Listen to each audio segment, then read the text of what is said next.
Very good morning to all. And today we will study the topic pressure. Okay?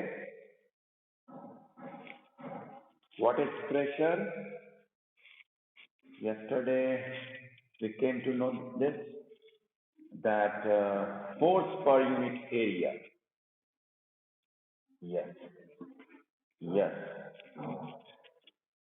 And when force is acting perpendicularly, when force, yes, good, very good. It's called thrust. When force acting perpendicularly, this is the sign of perpendicular. And when force act, good morning. And when force acting perpendicularly, it is called thrust.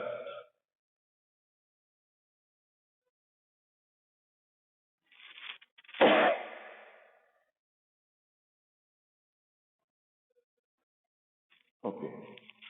Now, some important points we have to note that when we increase the area, then pressure get reduced. Okay. We have taken the example of sharp knife and blunt knife. We feel uncomfortable in using blunt knife. Why it is so? Because surface area is large, therefore its pressure will be low. Okay? Yes. And in case of sharp knife, the surface area is less, therefore its pressure will be good. Very good. Yes. So these are the application of pressure. Okay. Now, इनमें से आप लोगों में से कोई scalar या vector जानते हैं? Scalar vector, scalar vector, scalar vector, कोई जानकारी? ये कौन बोला भाई? तमन्ना सही बोली। स्केलर में सिर्फ मैग्नीट्यूड होता है। मैं ये बात इसलिए बोलना चाह रहा हूं कि जब मैं आपका बुक रीड कर रहा था, गुड मॉर्निंग, जब मैं आपका बुक रीड कर रहा था तो मैंने ये पाया कि उसमें बहुत सारे जगह पे भले वो स्केलर ना लिखा हो, वेक्टर ना लिखा हो, लेकिन वो बताना चाह रहा है कि कुछ फिजिकल क्वांटिटी ऐसे होते हैं which requires only magnitude, and some of the physical quantities are such as that they require both magnitude as well as direction. Okay, physical quantity है तो मैग्नीट्यूड तो होना ही है, ये डेफिनेट। मैग्नीट्यूड समझते हो ना?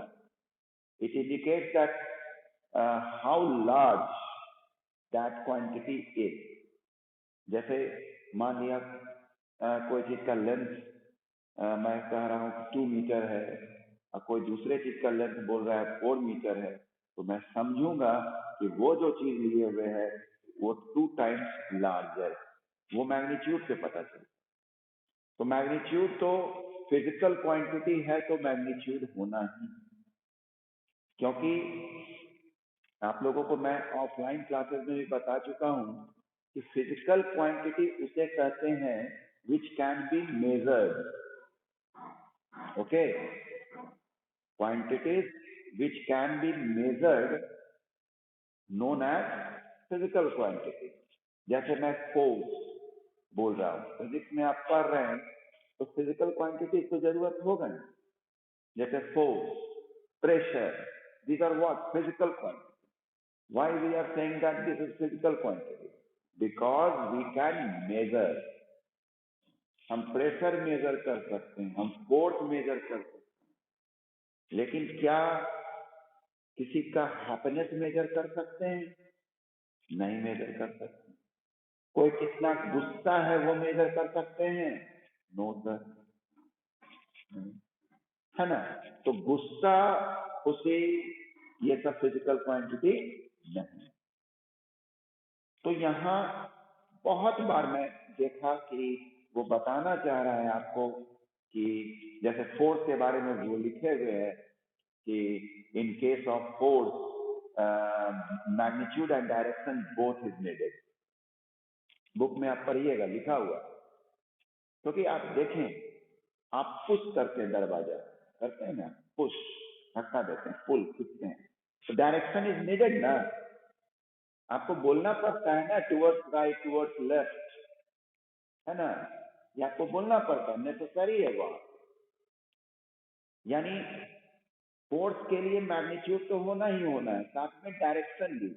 याद करो, जब बैलेंस अनबैलेंस समझा रहे थे तो क्या बोले थे कि ये अगर 8D है और ये 8H है, ये इधर खींच रहा है, तो इस फोर्स को निगेटिव में लिखेंगे, और ये अगर इधर खींच रहा है तो इसको पॉजिटिव में लिखेंगे, है ना। तो यानी मैंने डायरेक्शन को कंसीडर किया डायरेक्शन को कंसीडर, है ना। लेकिन कुछ ऐसे फिजिकल क्वांटिटी है जिसमें डायरेक्शन का नीड नहीं होता है, जैसे टाइम। टाइम, कोई तुमसे टाइम पूछता है, ठीक है, जो टाइम है बताए, मेजर कर सकते हैं टाइम को। कि हाँ भाई 5 आवर्स का क्लास है, 45 मिनट का क्लास है, मेजरमेंट है, लेकिन डायरेक्शन नहीं है। ऐसा नहीं ना कि निगेटिव पॉजिटिव, ऐसा तो नहीं ना लिखना है। ओके, तो time is that physical quantity which do not require direction. वैसे ही वो प्रेशर के लिए भी लिखा है, बहुत अच्छा लिखा हुआ है, आप पढ़िएगा ना, डू यू नो में लिखा हुआ है वो। उसमें लिखा हुआ है कि प्रेशर की अगर बात करें हम, तो सॉलिड में मान लिया आप कहीं भी यहाँ लगाए, परपेंडिकुलरली, टेंजेंशियली, मतलब ऊपर ऊपर टच करता हुआ जो जाए उसको टेंजेंशियल बोलते हैं। यानी इस तरह से भी आप लगाए, ऐसे भी लगाए, बहुत तरह से लगा सकते हैं। अब लिक्विड है, लिक्विड है, आप फोर्स लगाए इसमें, जैसे फोर्स तो इसमें भी लगा, इसमें भी लगा, लिक्विड के केस में भी लगा रहे हैं फोर्स। लेकिन देखते हैं कि कहीं भी आप फोर्स लगाते हैं किसी सरफेस एरिया पे, तो वो ऑलवेज कंप्रेसिव इन नेचर होता है। यानी प्रेशर कहीं भी आप लगाते हैं तो वो क्या होता है, कंप्रेसिव नेचर ही होता है, हमेशा वो दबाता ही। ये बात समझ रहे हो? जैसे मान लिया कि कोई एक बीकर है और ये इसमें पिस्टन है, तो हम इसमें प्रेशर अगर लगाएंगे तो जो भी एयर मॉलिक्यूल्स हो या कुछ भी हो, तो दबेगा ही ना यार, है ना। तो इसीलिए वो एक तरह से समझाना आपको चाह रहा है कि since it is always compressive in nature. देखो, कुछ आपको व्यक्ति बताएगा कंफ्यूज करने के लिए, ठीक है, आपके सर तो बता दिए कि देखो भाई ऐसे मैंने फोर्स लगाया तो ये दब गया, लेकिन मैं ऐसे फोर्स लगाऊंगा तो ये उठेगा, तो ये तो कंप्रेसिव इन नेचर नहीं हुआ, ठीक। तो वहां इसको देख के नहीं बोलना है कंप्रेसिव इन नेचर, आप जहां फोर्स लगाए वो क्या इफेक्ट दे रहा है वो देखना है। तो ये बाहर के एयर को तो दबाया ना जी, है ना। तो इसी ये नहीं कि फोर्स का डायरेक्शन उधर की ओर है और रिजल्ट हम देखने जा रहे हैं नीचे, वो नहीं होगा, है ना। तो pressure is always compressive in nature, therefore it is not needed to describe its direction, इसमें डायरेक्शन देने की जरूरत नहीं। ओके, फिर आइए कुछ और भी बात किया, जैसे लिक्विड प्रेशर की जब बात मैं मैंने किया है, तो उसको थोड़ा और समझें अच्छी तरह से। सॉलिड में तो ठीक है कि आप क्या सरफेस एरिया इस्तेमाल कर रहे हैं वो मायने रखता है। जैसे मान लिया ये डस्टर है हमारे पास, ठीक है, मैंने किसी बच्चे को इससे ऐसे स्ट्राइक किया, तो इस समय फोर्स में देखो 3 केस में ले रहा हूं। एक बार ऐसे, ठीक, एक बार ऐसे और एक बार ऐसे, 3 केस में ले रहा हूं। फोर्स मैं तीनों में सेम ही रखता, ठीक।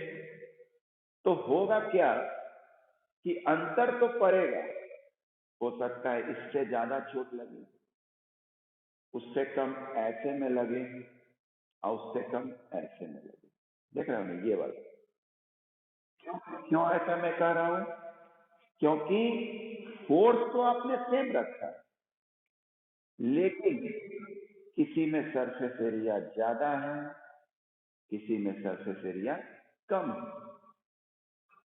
यानी दोनों का मिलाकर जो रिजल्ट होता है, इंटरैक्शन होता है, उसी को हम लोग प्रेशर कहते हैं। यानी एक्चुअली जब हम यहाँ मारे, तो यहाँ ये कहना गलत है कि मैंने फोर्स ज्यादा लगाया, यहाँ कहना है कि प्रेशर ज्यादा लगा। फोर्स तो सब में सेम ही लगा रहा हूं, ठीक है।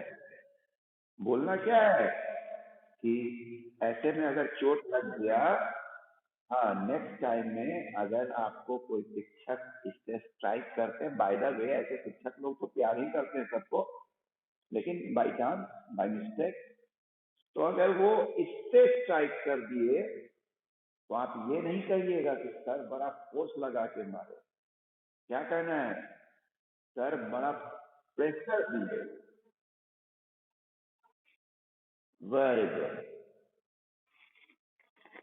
अब आइए, तो ये सॉलिड की बात हुई। सॉलिड की बात हुई कि सॉलिड में if the force is constant and if we change the area, then pressure will vary। ठीक है? ओके।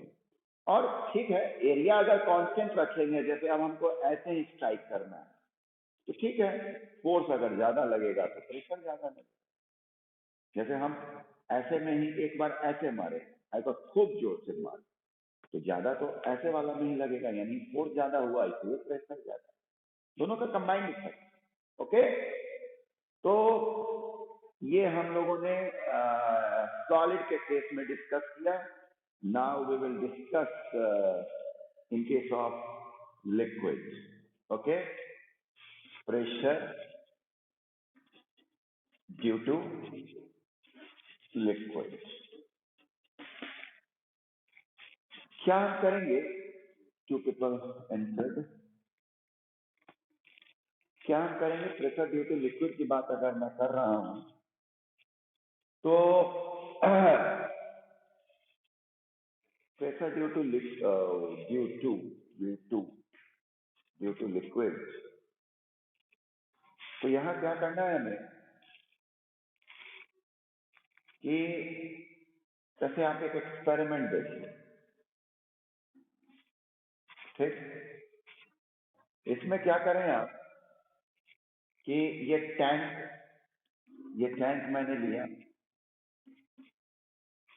और ये जो इसका आउटर सरफेस है लिक्विड का, वो आपका in contact with the atmospheric pressure. Atmospheric pressure का नाम इसलिए आ रहा है कि आपको तीनों स्टेट ऑफ बॉडी में प्रेशर पढ़ना है।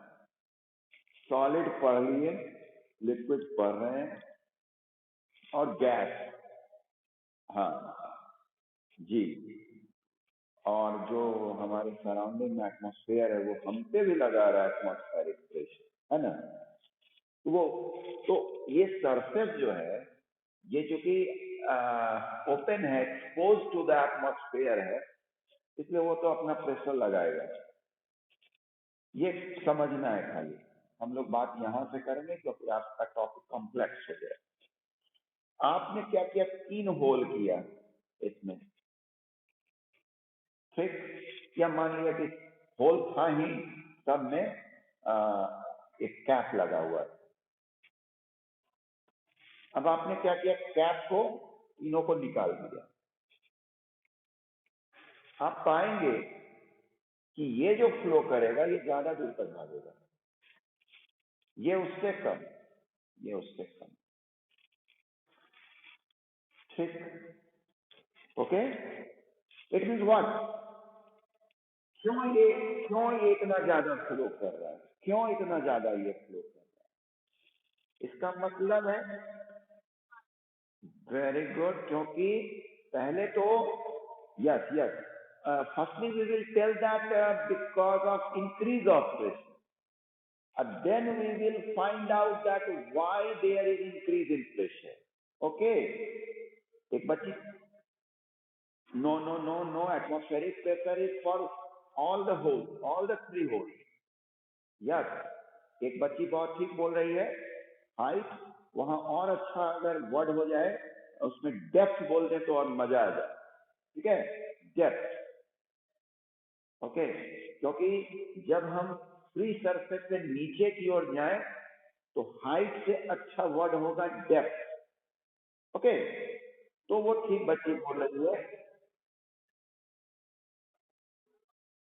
Yes yes yes yes. तो तो एक्चुअली क्या हुआ कि यहाँ जो डेप्थ है वो यदि मैं H1 मान लूं, इस यहाँ तक को H2 मान लूं और यहाँ तक के डेप्थ को H3 मान लूं, तो मुझे साफ पता चल रहा है कि H1 is greater than H2 is greater than H3। यानी अब मुझे लग रहा है, पहले तो लगा कि अरे ये पानी इतना ज्यादा फेंक रहा है, इसका मतलब प्रेशर ज्यादा लग रहा है। फिर मैं ऑब्जर्व करूंगा व्हाई इट इज, तब मुझे पता चलेगा due to depth. Okay, yes yes, depth on the container नहीं, depth from the free surface of the liquid, ठीक है? क्योंकि कंटेनर, अब मान लिया कंटेनर में पानी इतना ही रहे तो उसके डेप्थ से मतलब अभी नहीं रहेगा, ठीक है ना? वो बेचारा फ्लो ही निकलेगा पानी। जैसे कभी नहीं देखती हो टंकी में पानी नहीं रहता है, कहाँ पानी बहुत तेजी से फ्लो करता है, ठीक? हाँ, तो depth from the free surface of the liquid, okay. थोड़ा सा मैं कोशिश करूंगा, अब आप लोग भी बहुत तेज बच्चे हो गए, समझदार हो गए हैं, क्योंकि अब आप लोग 9th में जाने वाले हैं।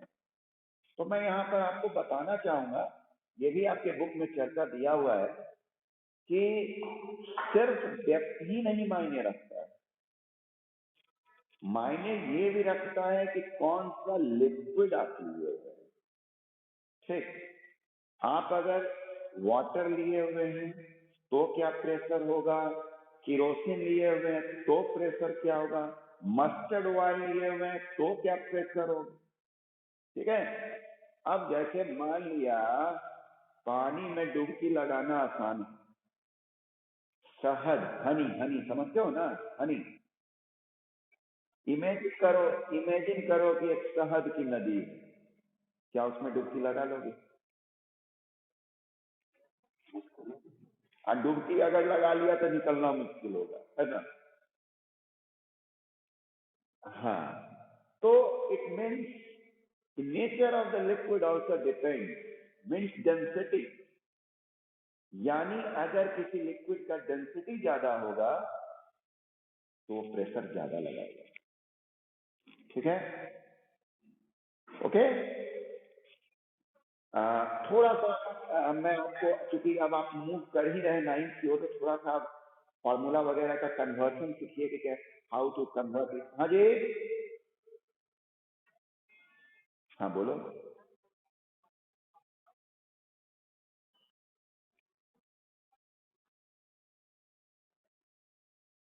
Y,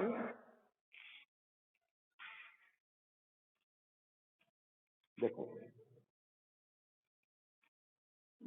yes yes yes, yes, देखो मैंने पहले बोला डुबकी लगा दी, डुबकी लगाना और स्विम करना इज डिफरेंट। ओके, पहले तो ये समझना, ठीक है। तो स्विम इसलिए कर रहा है, वहां पर बात बता रहा हूं कि वहां क्या हो रहा है कि डेंसिटी सी वाटर का ज्यादा होता है, ठीक। तो आप आगे पढ़ेंगे आर्किमिडीज प्रिंसिपल, ठीक है ना, उसमें एक होता है, हाँ। तो बस छोटा सा मैं एक टर्म यूज करूंगा, बॉयंट फोर्स, ठीक है। वो बॉयंट फोर्स ज्यादा लगा देता है, जो ज्यादा डेंसिटी का चीज होता है ना, वो ऊपर की ओर एक फोर्स लगाता है, सब हर एक लिक्विड ऊपर की ओर फोर्स लगाता है, इसको बॉयंट फोर्स बोलते हैं। आप ये अनुभव कर सकते हैं कि जब कोई चीज को डुबाना चाहते हैं पानी में तो ऊपर की ओर धक्का देता है। मैं आपको एक और चीज बता दे रहा हूँ तो आप समझ जाओगे। तुम लोग क्रिकेट खेलते हो ना, तो देखते होगे कि बॉल ऊपर की ओर उठ जाता है जिसमें एयर रहता है ना। क्यों? क्योंकि वाटर या कोई भी लिक्विड ऊपर की ओर एक फोर्स लगाता है जिसको हम लोग कहते हैं buoyant force.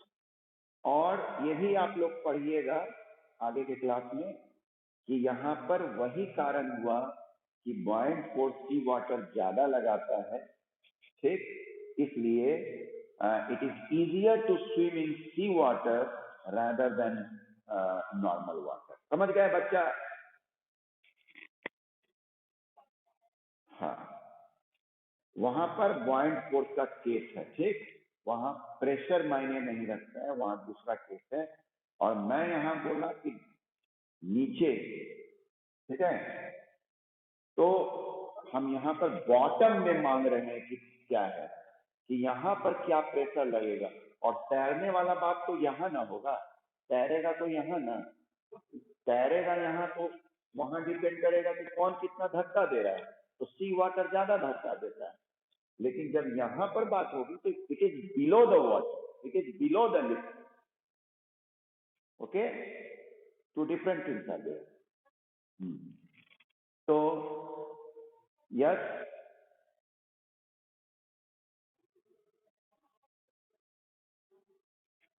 I am explaining that hydrostatic pressure, this pressure is hydrostatic pressure. If Sanail is asking, you are not responding in offline class, but you are very much active in online class. Sanail? हाँ, hydrostatic pressure.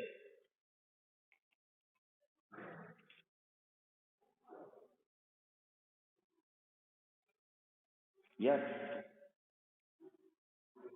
First, excuse me, Sana. First, you should understand the meaning of hydrostatic. और जब किसी word को, firstly listen me, and then you will by yourself find out that you have written it correct or not. आप खाली meaning सुन लीजिए। Hydrostatic, hydro means water, static means rest. यानी आप जब बात कर रहे हैं वाटर जब रेस्ट में है, उस समय जो प्रेशर एग्जर्ट होता है दैट इज हाइड्रोस्टैटिक प्रेशर। अब आप खुद चेक कीजिए Sanail, have you written right or not? Now tell.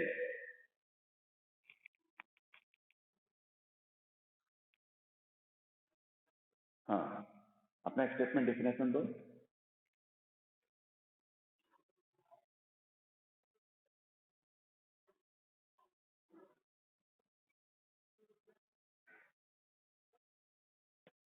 चलो, इतना बहुत ज्यादा इसमें स्टेटमेंट जो है बहुत ज्यादा मतलब कठिन कठिन स्टेटमेंट, ठीक है।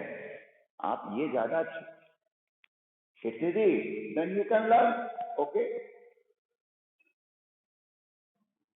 then you should understand that whatever I am explaining, that is hydrostatic pressure.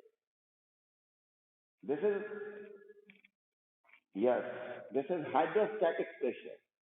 आप लोग सब लोग बच्चे सुन रहे हैं? मुझे बहुत अच्छा लग रहा है कि ये इंटरैक्टिव सेशन हो रहा है, बच्चे भी पूछ रहे हैं और बच्चे के पूछने से पता चलता है कि कितना वो समझ रहा है। तो अच्छा, वो साइनाइल बोली, हाइड्रोस्टैटिक प्रेशर बोली, तो आप यस, तो ये हाइड्रोस्टैटिक प्रेशर ही मैं डील कर रहा हूं। देखो कितना फिजिक्स में बाइफर्केट करके तुमको पढ़ाया जाता है। जैसे एक बच्चा बोला, sir I am swimming easier in sea water rather than, उसको लगा कि सर एक तरफ कह रहे हैं कि डेंसिटी ज्यादा है तो दिक्कत होगा, तो एक समझ में आया ना कि वो सरफेस स्विम जो हो रहा है वो सरफेस पर की बात है, और जो मैं यहाँ बता रहा हूँ वो बिलो द लिक्विड सरफेस।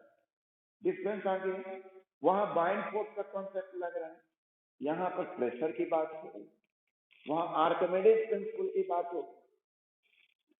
अब इसाना इसने पूछा हाइड्रोस्टैटिक प्रेशर, तुम खुद सोचो कि क्यों ऐसा इतना अलग किया गया। आपको दो तरह का प्रेशर लिक्विड से मिलता है, एक इस तरह में और एक आप जैसे बाइक वगैरह धोते हैं, वॉश करते हैं, तो उस केस में आप जो वाटर फ्लो करते हैं, है ना, वहां प्रेशर अलग कॉन्सेप्ट हो गया। कितना अच्छा है, देखो ये जरा समझो कि कितना अच्छा बांटा हुआ है। अगर मन लगा ना तो बहुत बहुत अच्छा लगता है। हम लोग खुद को देखो, हम लोग पढ़ाते हैं आप लोग को, तो लगता नहीं है कि हम लोग भी खुश होकर पढ़ा रहे हैं? ऐसा नहीं लगता होगा कि खाली एक, हाँ, तो वो चीज रहना चाहिए कि इंटरेस्ट लेके पढ़ना चाहिए एकदम मस्ती से। तो दिस इज, हाँ, this is hydrostatic pressure, because we are studying about that fluid which is in rest, और static, याद करो, static friction, static friction, वो फ्रिक्शन कब की बात होती है? जब रेस्ट, है ना, यही वो बोली static, hydro, water, and we are studying about that pressure ना। तो pressure, Gauri Kumari, are you here? हाँ, तुम बताओ कि प्रेशर का फॉर्मूला क्या होता है बच्चे? Force by area, okay, force by area. Tejas, Tejas Yadav, Tejas Yadav, अगर आप हैं यहाँ या कोई भी बच्चा अगर जानकारी हो, फोर्स का फॉर्मूला क्या है? हम लोग चर्चा तो कर रहे हैं, दैट इज तो स्पेसिफिक एक ट्रस्ट के बारे में बात की। अरे फोर्स के बारे में मैं पूछ रहा हूं तो मास इनटू एक्सेलरेशन। कल ही ना ये बात हुई थी कि अगर मास कौन, क्या, what, yes, mass into acceleration, कोई कुछ और बोला कि acceleration, yes, okay, very good. तो मास इंटू एक्सेलरेशन, एक्सेलरेशन मैंने छोटे तौर पे बताया आपको, ज्यादा इसमें नहीं एंटर करना है, बस चेंज इन वेलोसिटी। ज्यादा फोर्स लगाइएगा किसी ऑब्जेक्ट में, वो ज्यादा चेंज इन वेलोसिटी होगी, कम लगाइएगा कम होगी। तो अभी आप छोटे तौर पे ही समझें कि चेंज इन वेलोसिटी को हम एक्सेलरेशन करते हैं। मास अगर ज्यादा है तो उसमें फोर्स ज्यादा लगाना पड़ेगा। तो ये कल बात हो चुकी थी कि force depends upon two factors, that is mass and acceleration. एक बात अगर आपको स्पष्ट ना हो तो मैं बोलना चाहूंगा कि अर्थ जब भी ये बात कर रहे हैं, जैसे मैं यहां खड़ा हूं, मुझ पे कौन फोर्स लगा रहा है?